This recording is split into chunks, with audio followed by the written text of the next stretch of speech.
Uh-oh. Hey, we thought the doctor here is counting the days she's been in prison, but maybe she's counting the days she could get out of Doctor Who. So yeah, I've seen this this business of there's a rumor that Jodie Whittaker's agent wants her to exit the show. Well, it's a rumor. Is there any truth to it? Well, consider the situation, and if you were her agent, I can understand pursuing the role initially because, well, who was Jodie Whittaker before this? You know, and that's one of the reasons you take a role like this. It gets your name out there. It opens up perhaps more opportunities and whatnot. That's the nature of the business. Perfectly understand why Jodie took the role. But it can go south and do terrible damage to your image and all of that. And the doors might all shut for future roles. You just don't know. So this came from, well, I can't say, isn't it Lebedkin, I think? The rabbi from another planet. I do follow him. I do watch his videos. He's a huge Doctor Who fan. And so this is apparently what he heard, that the agent wants her to leave. So, so I've been contacted from a source from Cardiff. I don't know if this is true. He's got this guy in contact with me and said, here's what's really going on. Jodie Whittaker's agent has been screaming at Jodie Whittaker. She's got to get off the show. She's got to get off the show because Jodie Whittaker's agent's business is looking at the reality, not the fantasy. Yeah, so the ratings have plummeted into the toilet. Doctor Who was in a decline. Even with Matt Smith, a lot of people talked about the Capaldi era, and it's true, it declined under Capaldi. But neither one of those was anything like this. And but the premiere episode of the woman who fell to earth was the highest. Yeah, the curiosity factor. Everybody tuned in to see what they were going to do, and then it plummeted down flat. So the stories were terrible, and the decline under Capaldi, who in my opinion, was the best of the new Who doctors. He just never got a script worthy of his talent. Now, by comparison, his stories look pretty good compared to this garbage that Jodie was given. Now, of course, none of this is Jodie's fault as the stories. Her performance it's lazy. I mean, she's doing a terrible impersonation of David Tennant, and she's not very well at it. And even by her own comments, with David Tennant's podcast that she did, and she, it just came across as she just didn't care about the story, the character, and all that. She doesn't have to be a Doctor Who fan. That's not necessary. I can refer to Matt Smith, who wasn't, unlike David Tennant and Capaldi, who were lifelong fans of the character. But Smith did his due diligence. He studied it. I believe he looked to Patrick Troughton for inspiration and whatnot. Of course, Jodie's looking to Tennant because she knows him. He's a friend. But also, Matt Smith was allowed to perform this character where he did very well. I was very unsure about him, but he won me over. And he did this performance where he was the old man in a young man's body. Should have gone that route with Jodie. In this case, she's really a man, but she's in a female body now. And that could have given more interesting aspects of it, not for the entirety of her run, but at least acknowledge it and deal with it. They just didn't. And really, they didn't give her anything. So that's not her fault, but it is her face on this. And so she pays the price for the failures of all this. And oh, damn it, Jodie, it's not a phaser. So everything went bad.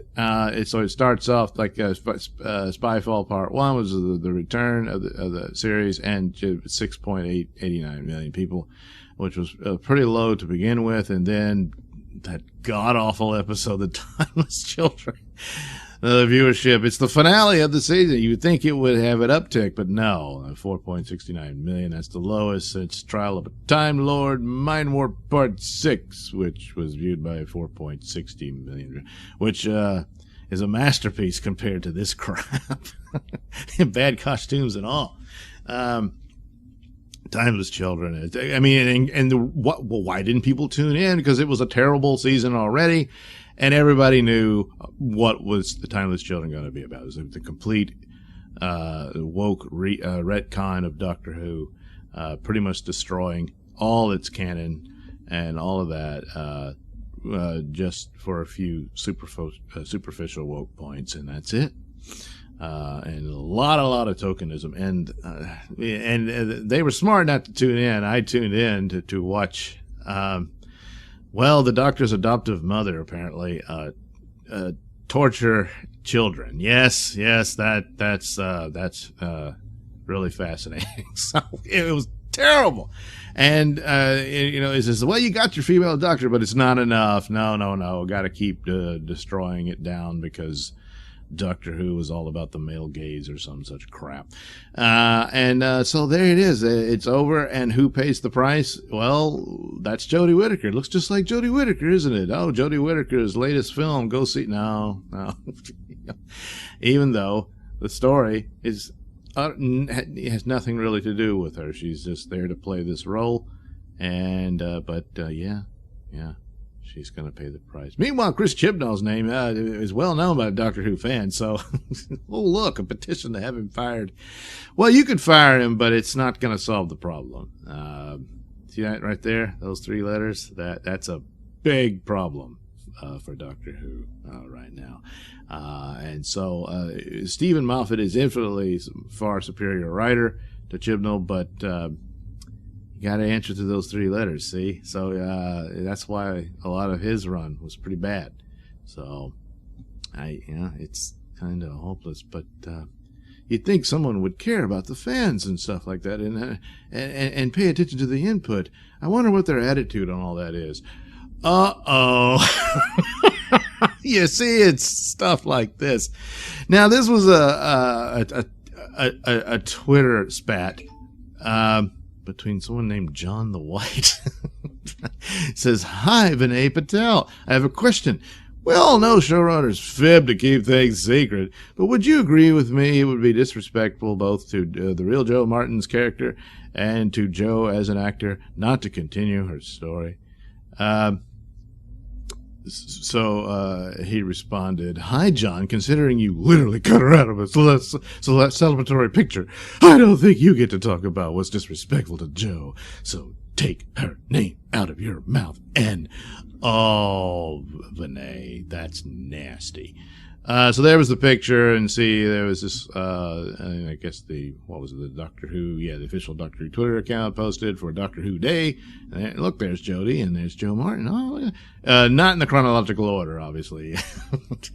Well, we still don't know what Jo Martin's, I say she should be from the future, but, yeah.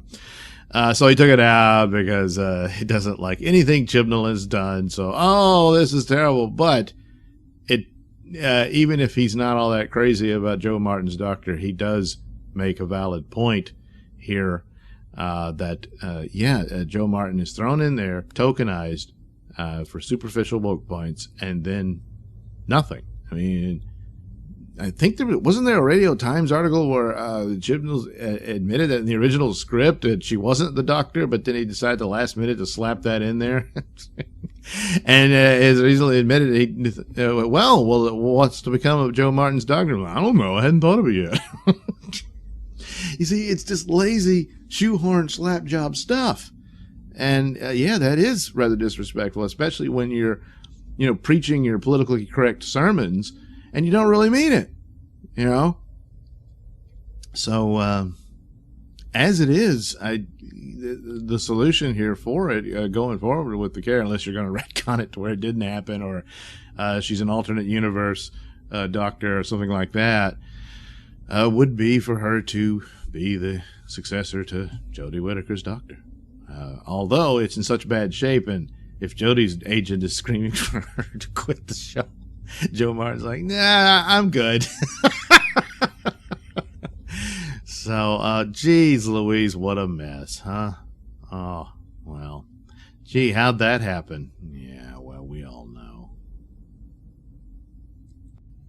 Thanks for watching and listening. Say, while you're still here, why not like and subscribe and share with your many friends? Yes. Also, check out my mini stores in the link description below. Yes, where you can get t-shirts, hats, mugs, all those goodies with my artwork on them. Oh, yeah. And head over to indieplanet.com and pick up a copy of my comic book, Night Night. Oh, yeah. You can also catch me at my podcast, Mr Nailsin Show, on RadioMisfits.com. And you can also watch my videos on BitChute.com and now on Rumble.com. Oh, my goodness. So many places to watch me and my stuff. Oh, yeah.